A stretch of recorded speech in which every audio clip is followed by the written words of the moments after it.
Pertama kali dalam sejarah Republik ini, kita akan melaksanakan pemilu yang undang-undangnya tidak berubah.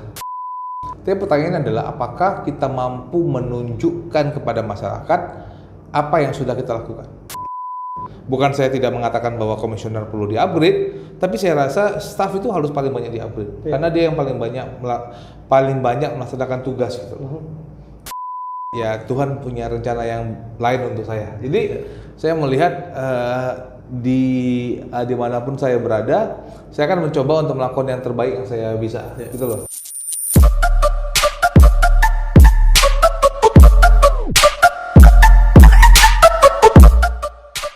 Halo, Assalamualaikum warahmatullahi wabarakatuh.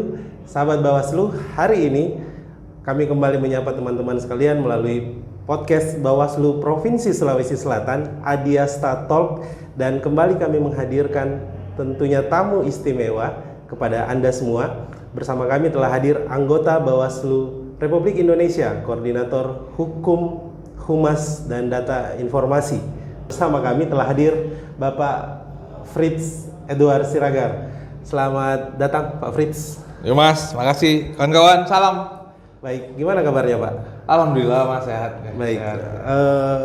Ini ke Makassar yang keberapa kali Pak? Wah, saya sudah lupa nih berapa kali ke Makassar lah dulu, ataupun sebelum jadi anggota Bawaslu atau setelah jadi Bawaslu, apalagi. Tapi memang terakhir kali saya ke Makassar itu sekitar bulan Oktober 2020, sebelum Pilkada 2020 ya. Jadi sebenarnya sudah cukup lama tidak ke Makassar ya sebenarnya. Beberapa hari yang lalu kami pantau Pak, tepatnya di Instagram Bapak. Bapak ada di Kabupaten Yalimo, Papua, mengikuti rangkaian PSU di sana. Setelah itu balik Jakarta. Hari ini datang lagi di Makassar. Gimana sih Pak cara jaga staminanya? Kalau saya sih lihat jaga stamina itu kan satu mungkin tidur yang cukup ya. Jadi saya berusaha untuk tidur jam 10. Jadi jam 10 itu saya berusaha untuk bangun jam setengah 6, jam 6 itu setidaknya bisa mencapai 7 jam tidur. Meskipun belum tentu seperti itu juga, tapi setidaknya itu satu. Dan tentu saja olahraga teratur. Olahraga kan juga nggak harus banyak-banyak. Mungkin jalan kaki 4 kilo atau 5 kilo. Inginnya sih 2 hari sekali sih ya, tapi kadang-kadang bisa lewat 3 hari sekali gitu. Memang masih sempat olahraga Pak? Ya, saya rasa wajib lah. Saya merasakan tinggal olahraga itu tergantung bangun jam berapa kan. Kalau bangunnya agak pagian pasti masih bisa sempat lah kita berolahraga gitu. Tadi target tidur 7 jam Pak. 7 jam. Ini di luar ada tahapan Pak ya? Oh iya, di luar tahapan. Kalau udah tahapan Bawaslu dimulai ya semua sudah berantakan lah itu. Pasti semua sudah tahapan. Kalau olahraga sendiri Pak, ada tidak? Enggak, pertanyaan saya, Mas, apa nih olahraganya? Dulu saya karate Pak. Sekarang? Sekarang paling jogging kompleks aja Pak. Oke, jogging kompleks. Nah, terus pertanyaan saya kedua, udah berapa lama nih Adiasta Talk? Adiasta Talk ini episode yang kedua Pak. Episode yang kedua, episode yang pertama itu pekan lalu Pak. Oke. Senin kemarin bersama Pak Ketua. Ya, jadi baru jadi host baru 2 kali? Baru 2 kali Pak. Oh, jadi saya kalau saya tanya pengalaman baik dan buruknya masih belum bisa lah ya? Kalau host di luar sudah sering Pak. Oh, jadi host di luar di mana? Ya, biasa di MC acara gubernuran atau acara-acara di tempat kerja yang dulu sering Pak. Tapi kalau host untuk podcast? Podcast baru mungkin 2 atau 3 kali Pak di podcast luar Pak. Oke, jadi wah ditanya balik nih. apa yang menarik dari podcast? Yang menarik dari podcast itu materinya kita terserah, apapun bisa kita angkat. Mau materi sehari-hari, mau materi pekerjaan, mau yang sedang up to date, terserah pilihan kita. Tergantung apa yang diinginkan oleh masyarakat, seperti itu. Oke, siap. Balik pertanyaannya. Saya diwawancari balik.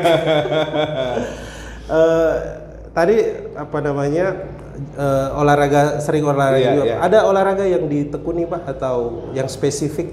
Enggak sih ya, dulu awal-awal saat orang booming sepeda, ikut-ikutan sepeda juga. Iya. Tapi setelah sepedanya dibeli, setelah 3-4 kali main sepeda, selesai ya kan. Kemudian dulu booming lari, udah mulai ikutnya klub lari, akhirnya selesai. Tapi sekarang saya lebih senang apa sih ya, angkat beban sih. Iya. Karena ya angkat beban ya bisa latihan juga dan juga pembakarannya lebih banyak sih. Jadi sekarang yang sedang Jadi secara spesifik nggak ada Pak ya? Tidak ada spesifik. Pernah jadi pesepeda, pernah jadi runner juga Iya, kan? iya. Baik. Semua sudah. Ya. Waktu 2019 awal saya masuk di Bawaslu, saya masuk angkatan 3 Pak. Waktu itu Bapak sempat bilang, saya juga dulu PNS. Saya juga dulu pernah PNS. Apa benar Pak Bapak dulu PNS? Iya. Saya kan dulu tahun 2004 sampai 2009 tuh saya kerja di Mahkamah Konstitusi. Jadi saya generasi pertama generasi pertama yang membangun atau bersama-sama dengan Mahkamah Konstitusi. Dulu saya banyak belajar sama saya yakin kawan-kawan kenal Profesor Laika Marzuki dari Unhas misalnya, yang saya banyak belajar daripada beliau.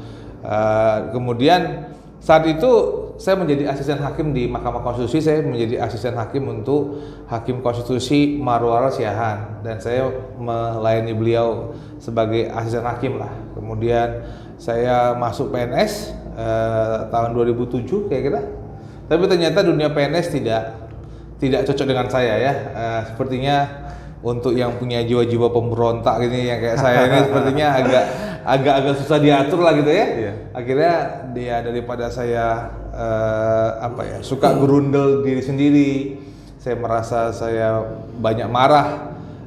Akhirnya ya sudah, saya merasa bahwa PNS itu tidak cocok untuk saya dan saya keluar dari PNS. Berarti jiwa idealisnya tidak menerima. Ya kan, kan bagaimanapun kan kalau kita di sebuah kantor, ke kantor manapun kan pasti ada aturan-aturannya, harus ada masuk kantornya, harus ada kewajiban-kewajibannya dimanapun kita berada. Dan mungkin saat itu dengan jiwa muda saya merasa bahwa saya ingin sebuah kebebasan dan punya gaya hidup yang berbeda sih. Akhirnya daripada saya tidak bisa maksimal, jadi saya rasa saya melihat bahwa saat itu saya tidak bisa maksimal menjadi PNS, terus akhirnya saya keluar. Berarti di Mahkamah Konstitusi Pak ya, 2004 sampai 2019. Sampai 2004 sampai 2009. Oh 2009. PNS-nya di 2007. Ya, 2007 sampai 2009. Berarti 2 tahun aja udah resign Pak? Iya, 2 tahun saya sudah jadi. Biasa. Kalau saya tetap di PNS mungkin saya nggak jadi anggota Bawaslu kali ya. Mungkin saya jadi Karo, mungkin saya jadi Sekjen mungkin, tapi saya mungkin tidak akan menjadi anggota Bawaslu. Tapi sebenarnya poin dari kehidupan itu adalah kadang-kadang kan kita tidak tahu kehidupan itu menyediakan apa.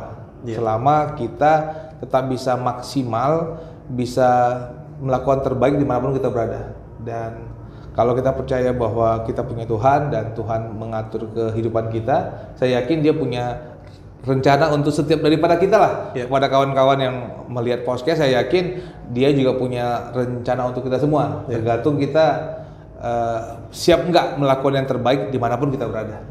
Berarti ada potensi yang Bapak rasa tidak bisa maksimal ketika masih di tempat tersebut, Pak? Ya, betul. Ini bisa jadi pelajaran untuk kita semua, sahabat Bawaslu. Tapi ingat, saat itu umur saya baru umur 30 tahun ya. 30 tahun, gitu. Artinya hitung-hitungan proyeksi ke depannya saya mau ngapain, target saya apa masih jelas, Pak? Iya, saat itu saya melihat, wah kalau saya umur 30 tahun saya masih bisa begini, masih bisa begitu gitu. Jadi akhirnya itu juga punya dasar, dan saya juga itu baru menikah, belum punya anak. Jadi itu perlu juga menjadi perhatian kawan-kawan ini misalnya. Artinya tanggungan belum terlalu berat, Pak. Iya. Dan masih butuh keberanian, dan tentu saja harus bertanya sama orang di rumah, dia siap nggak melewati perjuangan yang sama sekali baru kan? Nah itu. Apa ada rencana keluar dari PNS ya? Ya, lanjut. Berbicara pemilu 2024, Pak Kordif. Ini kan jadwal sudah disepakati. Pemilu jatuh pada 14 Februari 2024 dan pemilihan atau pilkadanya di 27 November 2024. Bagaimana sih Bawaslu mempersiapkan diri untuk menyambut tahapan kontestasi politik ini, Pak? Ya. Dan yang jangan lupa 27 November itu hari ulang tahun saya. Oh gitu, Pak? Iya. Jadi 27 November itu nanti akan banyak nih yang Sebentar, Pak. Bapak di RDP ikut berapa kali? jadi itu tuh penting teman-temannya. Jadi kalau ingat nanti Pilkada 2024, ingatlah bahwa hari itu adalah hari ulang tahun saya, ya kan? Nah, jadi kawan-kawan kalau lihat begini ya, lihat bahwa kita sebenarnya punya pengalaman yang hampir mirip di tahun 2017. Saat kita baru menjadi anggota Bawaslu tahun 2017, kita tuh pada bulan Agustus September tuh langsung berhadapan dengan verifikasi partai politik peserta pemilu tahun 2019. Iya. Ini kegiatan di tahun 2018. Dan kemudian habis itu peserta pemilu dinyatakan cukup ditetapkan sebagai peserta pemilu pada Januari Februari 2018. Saat itu jangan lupa kita juga ada persiapan Pilkada 2018. Saya rasa di Sulawesi Selatan kan Pilkada 2018. Ya. Jadi ingat saat itu kita ada persiapan pemilu, terus tiba-tiba kita harus persiapan Pilkada, kita melaksanakan Pilkada, dan kalau salah itu bulan Juni 2018 itu beberapa hari setelah Lebaran. Kemudian habis itu kita masuk lagi ke dalam persiapan untuk pemilu 2019. Artinya adalah bahwa sebagai penyelenggara pemilu, baik KPU dan Bawaslu, kita sudah pernah punya pengalaman melakukan kegiatan yang sama, baik pilkada dan pemilu dalam waktu yang bersamaan, dengan dua buah peraturan yang berbeda. Karena pemilu dan pilkada kan diatur dengan undang-undang yang berbeda. Artinya kita punya pengalaman itu. Jadi pada saat misalnya kita berpikir untuk 2024, ya kita ada persiapan pemilu di mulai tahun inilah, kita bilang ada persiapan pemilu. Kemudian kita akan masuk kepada pemilu 14 Februari 2024. Ada beberapa proses yang tertinggal, kemudian kita akan masuk dalam persiapan Pilkada 2024. Artinya adalah kita pernah mengalaminya gitu loh. Jadi saya tidak mengatakan bahwa kita akan mudah melewati tahun 2024, tetapi penyelenggara pemilu, saya dan kawan-kawan sekalian, saya dan kita semua dengan sesama satu bangsa dan satu negara dan pemerintah, kita pernah melewati kondisi yang hampir mirip di tahun 2017, 18, dan 2019. Dan saya rasa, ya persiapan 2024 harus serius, ya harusnya serius. Dan itu menjadi persoalan untuk kita untuk bisa mempersiapkan dengan lebih baik. Itu satu dari segi pengalaman. Yang kedua, harus dilihat bahwa pemilu 2019 itu kita menyiapkannya dengan Undang-Undang 7 tahun 2017 yang baru disahkan pada yang baru diundangkan pada tanggal 15 Agustus 2017. Dan kita tidak ada sampai sekarang, belum ada undang-undang baru untuk pemilu 2024. Artinya adalah dalam pertama kali dalam sejarah Republik ini kita akan melaksanakan pemilu yang undang-undangnya tidak berubah. Dia masih sama undang-undang antara pemilu yang akan datang dan pemilu sebelumnya. Coba kita lihat pemilu-pemilu sebelumnya, akan ada undang-undang baru. Ada proses pembelajaran, proses verifikasi yang baru, ada proses sosialisasi yang baru, ada proses pembuatan peraturan yang baru.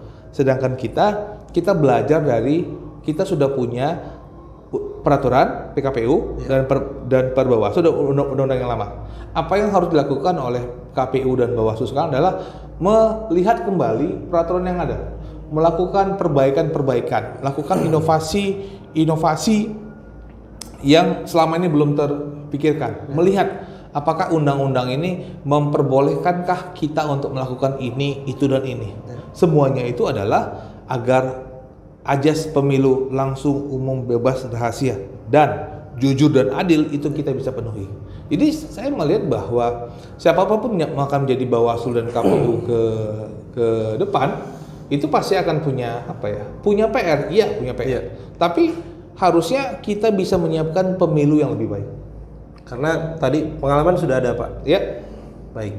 Selain dari mungkin yang perlu diperhatikan seperti yang Bapak katakan tadi bahwa mungkin beberapa regulasi perlu diselaraskan atau disesuaikan dengan nantinya kondisi ke depan, misal terkait PKPU ataupun Perbawaslu. Selain hal itu, hal urgent apa yang kira-kira perlu menjadi perhatian jajaran penyelenggara, Pak, utamanya Bawaslu? Ya, kalau kita melihat misalnya salah satu yang akan kami lakukan misalnya kita tidak ingin persoalan tahun 2019 di mana banyak penyelenggara pemilu itu meninggal dunia selama proses. Dan saya rasa itu kesedihan kita semua gitu. Dan kita harus belajar baik KPU dan juga Bawaslu bagaimana agar hal itu tidak terjadi kembali. Oleh karena itu misalnya saya termasuk orang yang mensupport penyederhanaan surat suara yang dulu kita punya 5 surat suara dan sekarang KPU sedang memikirkan akan melakukannya 2 atau 3 kertas suara. Kemudian ada penyederhanaan form di TPS biar masyarakat juga biar petugas KPS tidak kelelahan. Dan ketiga mungkin dari segi Bawaslu-nya bagaimana form kalau saya melihat sebagai kode hukum dan datin bagaimana si Waslu yang kita punya di aplikasi kita punya itu juga bisa dapat sebagai form A yang akan kita pergunakan untuk nanti di Mahkamah Konstitusi. Atau juga kita sekarang sedang membangun sistem aplikasi di mana menggabungkan antara laporan pengawasan dan laporan penanganan pelanggaran itu sama gitu loh. Jadi dia bisa nyambung. Itu salah satu yang PR yang kita lakukan. Berarti memang banyak yang perlu kita persiapkan dalam menghadapi 2024 ini, baik dari segi jajaran ataupun nanti sistem dan regulasinya tadi, Pak, ya. Satu, tapi yang kedua kan juga harapan masyarakat, dan saya rasa masyarakat akan mengharapkan bahwa Bawaslu bisa lebih baik lagi dibandingkan dengan tahun 2018-19 di mana Bawaslu kabupaten kota masih baru-baru. Sekarang kan mereka sudah menjadi lembaga permanen nih. Tentu saja mereka mengharapkan bertanya loh, di mana Bawaslu, di mana kok masih ada politik uang, masih ada pelanggaran netralitas ASN, partisipasi berkurang, apa yang kurang? Jadi itu salah satu tantangan untuk kita. Kalau dari pandangan Pak Fritz sendiri, 2 perhelatan di 2024 ini, kira-kira dinamika apa yang paling mungkin muncul di tengah-tengah masyarakat 2024? Saya pertama tentu saja itu dinamika mengenai relasi kekuasaannya, di mana netralitas ASN itu salah satu PR, karena kita bisa melihat bagaimana ini akan berhubungan dengan juga kepala daerahnya. Kalau dulu kita bilang ini akan ada kotal efek antara pilpres dengan partai politik misalnya. Nanti ini juga akan bisa menjadi kotal efek antara pilpres dengan pilkadanya. Jadi relasi kekuasaan netralitas ASN itu sangat punya pengaruh besar. Yang kedua ada tentu saja terkait dengan politik uang. Kita tahu bahwa COVID membuat kita banyak berubah ya. Kita membuat banyak kondisi ekonomi tidak sebaik yang kita inginkan. Proses recovery masih belum sebagaimana kita inginkan. Dan kita di Bawaslu kadang-kadang kan juga, kalau pengalaman tahun 2020 ya, kadang-kadang kan kita juga seringkali kena kritik. Misalnya kalau kita menolak ada pembagian bansos oleh paslon, kan kita juga bisa kena marah sama masyarakat dengan masyarakat mengatakan, Bawaslu nggak sadar nggak sih kalau hidup kita sedang susah? Kami kan juga ingin diperhatikan misalnya gitu. Itu kan kita juga harus punya dilema. Kita ada masyarakat sedang susah, ada orang mau ngasih bantuan dan kita bilang itu tidak boleh karena itu politik uang. Itu kan jadi salah satu tugas kita untuk bisa menjelaskan kepada masyarakat, ya kalau mau ngasih bantuan ya ngasih bantuan saja, tapi kenapa harus dalam masa kampanye misalnya? Kenapa dekat-dekat kepada proses pilkada dan pemilu? Kenapa nggak dari dulu aja ngasih bantuan? Itu kan jadi bisa jadi itu PR yang saya rasa perlu kita sebagai anggota Bawaslu bisa menjelaskan kepada masyarakat. Artinya tadi sempat disinggung mengenai netralitas ASN, Pak. Di 2024 nanti kan hingga 2024 dari 2022 ini akan diisi oleh hampir seluruhnya pejabat, Pak. Sekitar 403 apa 408 kabupaten kota, 33 gubernur. Terkait kualitas netralitas ASN sendiri, menurut Bapak dengan kondisi penjabat tersebut gimana, Pak? Apakah masih bisa lebih baik dibanding yang kemarin atau justru lebih buruk? Kalau saya tidak salah ya, berdasarkan instruksi Menteri Dalam Negeri bahwa seorang PJ itu tidak boleh menjadi calon kepala daerah. Ya. Itu salah satu cara untuk menjaga netralitas ASN ya kan. Dan yang kedua, sepanjang yang saya ketahui terkait dengan pemerintahan dalam negeri bahwa ada apa tuh PJ, PJS, ada PLT misalnya, dan masing-masing kan sudah punya kewenangan masing-masing. Ada kewenangan. Ya, dan bagaimana peran kita untuk bisa menjaga itu ada bagaimana pertama Bawaslu kabupaten kota dan Bawaslu provinsi misalnya harus bertemu dengan mereka, menjelaskan kembali persoalan soal kenapa pentingnya menjaga netralitas ASN dan pelanggaran-pelanggaran dan undang-undang yang dapat dikenakan kepada mereka, baik dari segi pidana ataupun dari segi etika. Di dalam buku saya yang berjudul aparatur sipil negara dalam dilema dalam pilkada misalnya, itu dan juga buku saya terakhir mengenai diskualifikasi petahana, itu ada dan banyak ASN yang dipidana ataupun sudah dikenakan hukuman oleh KASN, dan itu jelas gitu loh. Dan kadang-kadang kita jangan lupa bahwa mereka juga ada unsur-unsur seperti itu, dan kita perlu mengingatkan kembali kawan-kawan kita di ASN, ini loh kalian, kita sama-sama warga negara memang, tapi kan sumpah saya misalnya sebagai Bawaslu warga negara dan sumpah sebagai ASN itu kan berbeda, apalagi sumpah sebagai pejabat. Jadi kita perlu proaktif untuk mengingatkan kepada ASN dimanapun mereka berada, pentingnya untuk menjaga netralitas ASN. Berarti fungsi pencegahan melalui sosialisasi masih terus dilakukan, Pak ya? Iya. Karena memang kalau kita lihat data dari KASN, penyebab mereka tidak netral itu ya salah satunya yang persennya yang cukup tinggi itu mereka tidak paham regulasi, salah satunya. Jadi memang ya fungsi pencegahan itu melalui sosialisasi tetap harus dijalankan oleh Bawaslu. Seperti contohnya misalnya dari kasus pelanggaran netralitas ASN untuk Pilkada 2020 misalnya. Kalau nggak salah angka itu hampir mencapai 1.000 dan hampir 400-an itu adalah mengenai dukungan di media sosial. Orang lupa bahwa pada saat dia kasih jempol, like, kasih love atau mengupload foto itu merupakan bentuk pelanggaran netralitas ASN. Itu kan di satu sisi kita bilang harusnya tahu dong gitu kayak gitu ya. Tapi kan di satu sisi lain mereka juga bisa mengatakan bahwa tugas kita sama-sama untuk saling memberikan fungsi pencegahan. Artinya tantangan kita memang ke depan lebih besar, Pak, dengan kondisi ini. Jadi sangat berbeda dengan kontestasi sebelumnya. Tadi ada 2 kontestasi, kemudian kepala daerah akan diisi oleh para pejabat. Kita tidak tahu apa kepentingan mereka nanti di dalam, tapi ya itu tadi, netralitas ASN tetap menjadi salah satu fokus kita. Tapi kalau saya melihat ya, disitulah peran dan nikmatnya dan dinamika yang dialami oleh seorang pengawas pemilu. Dengan segala hormat kepada teman-teman di KPU ya, sebagai penyelenggara, mereka kan sudah punya struktur kerja. Mereka melakukan proses improvisasi dalam proses pemberian menjalankan pemilihan. Itu tugas KPU. Tugas Bawaslu adalah fungsi pengawasan. Dan pengawasan itu kan harus sesuai dengan konteksnya.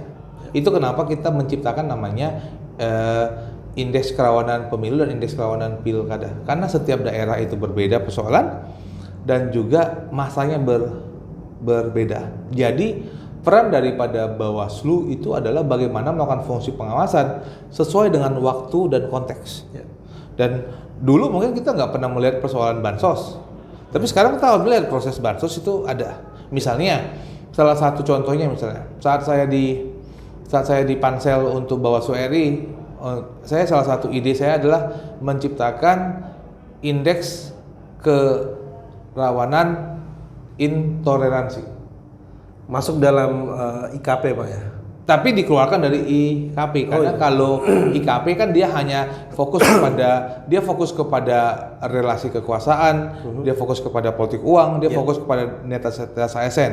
Tapi kita lihat fokus di mana ada indeks kerawanan intoleransi.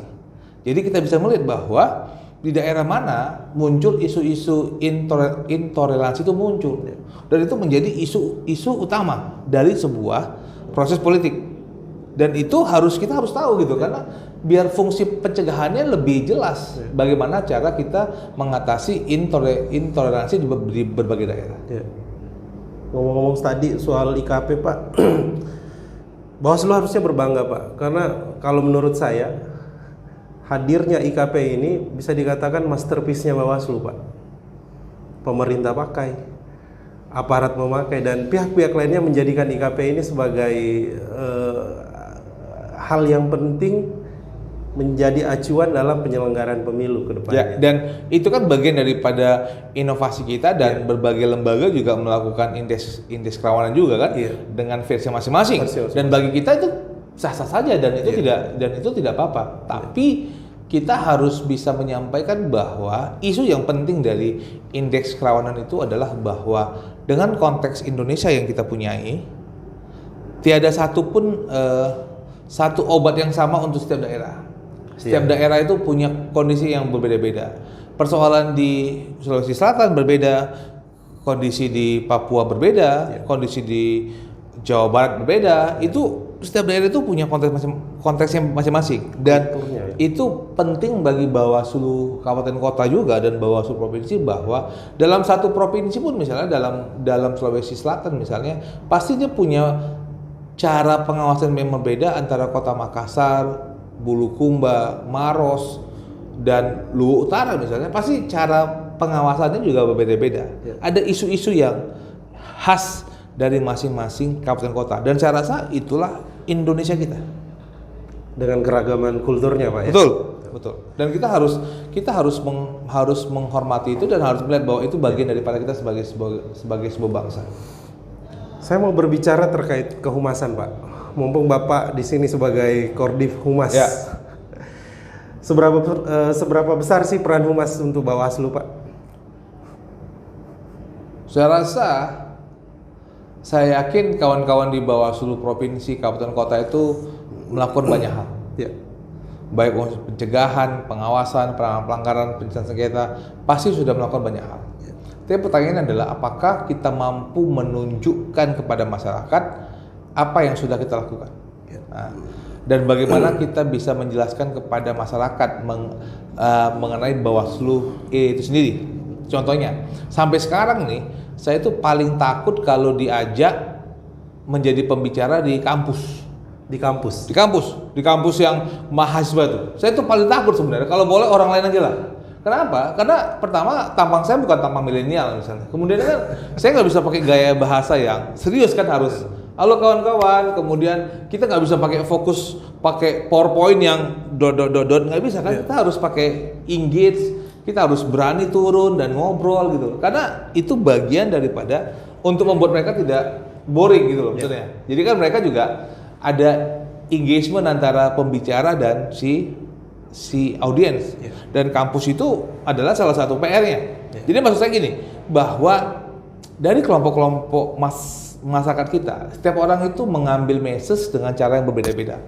Ada yang membaca koran ngerti, ada yang dia harus pakai gambar, ada yang harus pakai video, ya kan, harus ada yang pakai meme, karena dia banyak pakai Instagram, atau tetap kita harus pakai spanduk-spanduk misalnya, karena bagi mereka lebih penting itu. Mereka nggak punya televisi, dia nggak punya radio, nggak punya Instagram. Jadi artinya adalah menyampaikan kelompok masyarakat kita berbeda-beda. Sekali lagi juga beda-beda cara untuk penerimaan, dan kita punya PR untuk menjelaskan apa tugas dan kewenangan Bawaslu dan apa yang bisa kita lakukan. Dan terus terang, sampai dengan sekarang saya masih sering mendapatkan pertanyaan dari berbagai webinar, apa itu tugas Bawaslu? Sampai sekarang saya masih banyak mendapatkan pertanyaan seperti itu gitu. Artinya adalah, kalau saya merasa bahwa Bawaslu itu sudah melakukan banyak, Tapi tetap saja masih banyak komponen masyarakat kita yang tidak tahu apa itu Bawaslu. Dan itu saya rasa itu PR untuk kita semua. Kadang masyarakat bertanya juga, Pak, kalau tidak ada tahapan, Bawaslu ngapain? Ya, betul. Artinya pada poin-poin inilah harusnya kehumasan hadir. Iya. Menampilkan Bawaslu bahwa kami tetap ada walaupun tahapan tidak ada. Nah, jadi kemarin tuh kita ada rapat pemutaran data berkelanjutan antara KPU dan Bawaslu dengan partai politik. Ya. Nah, di salah satunya kita menjelaskan kepada KPU bagaimana hasil data pemilih berkelanjutan. Ya. Misalnya kan banyak orang yang meninggal itu kan dia tidak lapor ke KPU, tapi misalnya dia meninggal ke Dukcapil, kita kan harus mencari datanya. Itu kan bagaimana cara kita untuk mengawasi apakah penanganan pelanggaran ataupun pemutahiran data kita dalam proses itu dapat atau tidak. Kita bisa menemukan nggak angkanya. Misalnya yang kedua, misalnya kita fungsi pendidikan kepada masyarakat. Banyak orang meminta agar Bawaslu itu fokus dan tegas dalam penanganan politik uang. Jadi pertanyaannya adalah, apakah masyarakat mau dia menjadi saksi? Itu dulu. Pertama, ya mungkin kita minta mereka untuk tidak menerima uang misalnya ataupun politik uang. Tapi misalnya, apakah dia mau jadi saksi dalam sebuah perkara? Itu kan salah satu tugas kita sebagai warga negara. Jadi saya rasa penting bagi kita untuk bisa menyampaikan bahwa tugas untuk menjaga proses demokrasi itu bukan hanya tugas Bawaslu, tapi tugas kita semua. Ya. Kalau dari segi pandangan Bapak terkait kehumasan di jajaran Bawaslu setanah air, kira-kira poin-poin apa saja yang masih perlu dibenahi, Pak? Terkait kehumasan, Pak? Sebagai Bawaslu RI ya, saya tahu betul berapa anggaran yang diterima oleh Bawaslu Provinsi. Dan saya tahu betul berapa anggaran yang diterima oleh Bawaslu Kabupaten Kota. Ya. Dan saya tahu berapa angkanya gitu loh. Ya. Nah, tapi memang kadang-kadang yang membuat saya sedih adalah kenapa ada beberapa Bawaslu Kabupaten Kota yang mampu melakukan banyak hal, Ya. dan ada yang tidak melakukan apa-apa. Ya mungkin ada yang baik kayak kalian yang punya podcast melakukan banyak hal, tapi ada juga Bawaslu provinsi yang tidak punya podcast. Ya. Padahal dia level provinsi. Bahkan banyak kabupaten kota bukan hanya podcast, dia udah buat video secara bulanan. Ya. Dia banyak video secara iklan layanan masyarakat Ya. dengan video-video pendek gitu. Bahkan ada sekarang yang sudah mulai aktif di TikTok. Mungkin kita masih banyak yang main Instagram, tapi banyak yang ngomong di TikTok. Mungkin Anda bilang TikTok itu kan is so old lah gitu. Tapi lihat bahwa TikTok dilihat orang jauh lebih banyak daripada Google misalnya. Yeah. Dan sekarang kita harus bisa menjangkau itu gitu. Yeah. Jadi poin saya adalah bahwa kita seringkali fokus kepada fungsi pengawasan, pencegahan pelanggaran dan fungsi sengketa. Tapi kita kadang-kadang lupa kontribusi kita bahwa kita punya PR lain gitu loh. Yeah. Dan kehumasan itu bukan persoalan anggaran, tapi apakah kita mau melakukan sesuatu above and beyond gitu loh. Yeah. Dan itu mentalitas yang harusnya dijaga. Yeah. Dan tentu saja peran dari Bawaslu provinsi dan kualitas dari masing-masing Bawaslu kabupaten kota itu sangat menentukan. Ya. Betul. Jadi memang mengelola humas ini inisiatif yang paling perlu, Pak. Tidak ada inisiatif ya.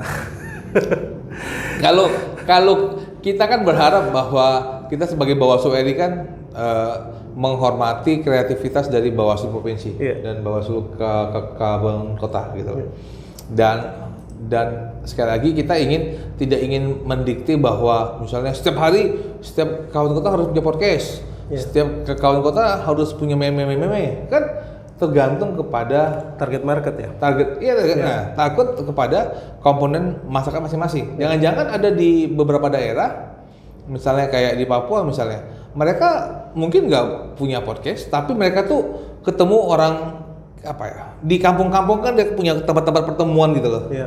yang saung-saung mereka para masyarakat berkumpul, jangan-jangan mereka fokusnya lebih banyak lewat situ. Ya. Dan itu kan bagian, misalnya ada yang mungkin yang masih di daerah persawahan dia ketemu di sana. Jadi maksudnya setiap daerah itu harus punya kehumasan yang berbeda, dan itu cara kita untuk menghormati kreativitas dari masing-masing Bawaslu provinsi. Terkait ini yang paling sering banyak bertanya, Pak, terkait humas dan hubal. Ya. Hubungan masyarakat, hubungan antar lembaga. Ya. Bagaimana menurut Bapak keterkaitan dua bidang ini untuk menciptakan sebuah public relation yang komprehensif? Kita harus melihat bahwa kan Bawaslu-nya kan satu institusi. Bawaslu provinsi juga satu institusi, Bawaslu kabupaten kota juga satu institusi. Dan siapapun yang muncul ke depan itu harus namanya adalah Bawaslu. Ya. Bawaslu kabupaten kota ataupun Bawaslu provinsi. Jadi kan masing-masing kan punya tugas, punya tupoksi masing-masing gitu kira-kira. Ya. Jadi tentu saja siapapun yang melakukan saat dia keluar, orang kan tidak tahu bahwa itu masuk bagian mana atau masuknya divisi mana, humas atau hubal. Yang penting masyarakat tahu bahwa itu adalah Bawaslu. Jadi saya melihat bahwa tentu saja dalam melihat konsep humas dan hubal, kita harus menjalin hubungan dengan banyak lembaga, satu. Tapi kita juga jangan lupa bahwa kita punya audiens masyarakat. Dan audiens masyarakat juga berhubungan dengan stakeholders. Jadi saya melihat bahwa hubungan hubal dan humas itu sangat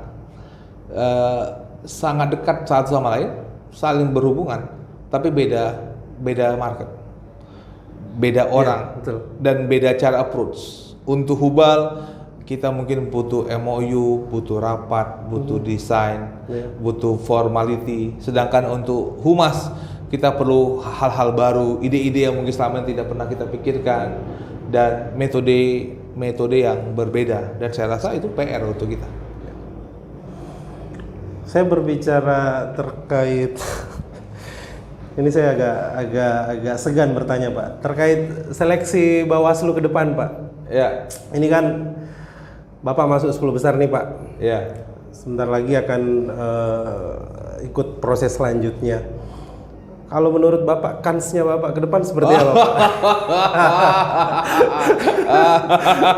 Ini berbicara optimisme, Pak. Saya percaya betul bahwa jabatan itu amanah dari Tuhan. Ya. Saya itu percaya betul bahwa jabatan itu amanah, dan selama Tuhan kasih kepercayaan kepada kita, saya akan siap melakukannya. Ya. Dan kalaupun saya tidak mendapatkannya, ya Tuhan punya rencana yang lain untuk saya. Jadi saya melihat dimanapun saya berada, saya akan mencoba untuk melakukan yang terbaik yang saya bisa, gitu loh. Jadi tadi saya ceritakan bagaimana saya di PNS, kemudian saya tidak di PNS, kemudian saat saya jadi pengajar saya juga lakukan yang terbaik. Karena baik dan buruknya saya kan teman-teman bisa lihat lah selama 5 tahun saya selama di Bawaslu, apakah melakukan yang terbaik, biasa-biasa atau apapun kurang baik, itu kan bagian daripada indeks performance yang bisa saya tampilkan lah gitu. Dan kemudian kan terserah bagaimana arah ke depan, apa yang masa depan sudah siapkan untuk kita semua.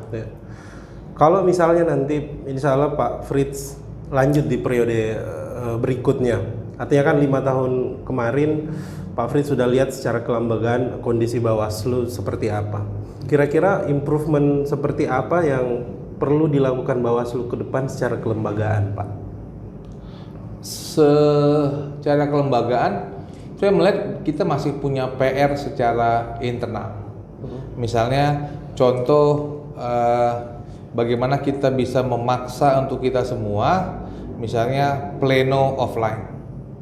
Kadang-kadang dengan persoalan WA sekarang ini dengan kemajuan teknologi, kita lebih sering banyak pleno bertemu secara digital. Sedangkan undang-undang mengatakan bahwa harus pleno dan harus teman-teman di kantor. Dan saya menghormati bahwa iya kan punya ada teknologi gitu ya. Tapi seringkali saya yakin bahwa banyak diskusi perdebatan yang akan lebih mudah selesai kalau kita duduk dalam semeja dibandingkan dengan kita saling marah-marahan atau berdiskusi melalui WA group. Nah, jadi saya rasa satu ya, kewajiban untuk misalnya tiap Senin itu harus rapat pleno dan harus ada hasil pleno disampaikan kepada satu tingkat di atasnya. Tiap Senin, Pak? Tiap Senin. Tiap Senin ya? Nah, ya kan? Nah, tiapnya Senin kemudian dilaporkan. Jadi Bawaslu Kabupaten Kota dilaporkan kepada Bawaslu Provinsi, Bawaslu Provinsi harusnya melaporkan kepada Bawaslu RI dan Bawaslu RI melaporkan kepada kawan-kawan semua. Sudah dilakukan. Kenapa? Karena banyak hal yang harus dilakukan. Dan saya rasa komunikasi dan suasana pandemi ini seringkali membuat kita lebih banyak memakai jalur Zoom dan sebagainya.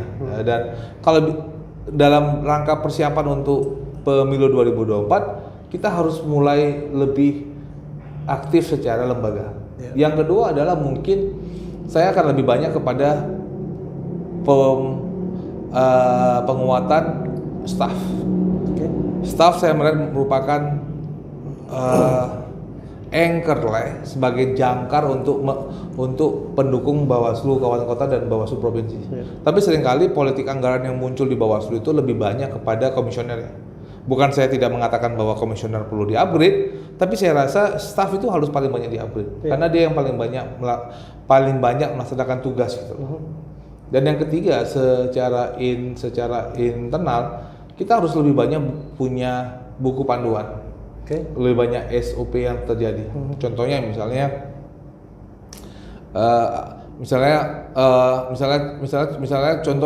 kalau misalnya ada saat kita di pengawasan di lapangan ada sebuah temuan pelanggaran. Nah, apakah setiap orang dapat membuat form A-nya? Jangan-jangan di lapangan yang terjadi mengatakan yang terjadi, oh saya Kodim SDM, saya harus panggil dulu dia punya kodim pengawasan ya kan.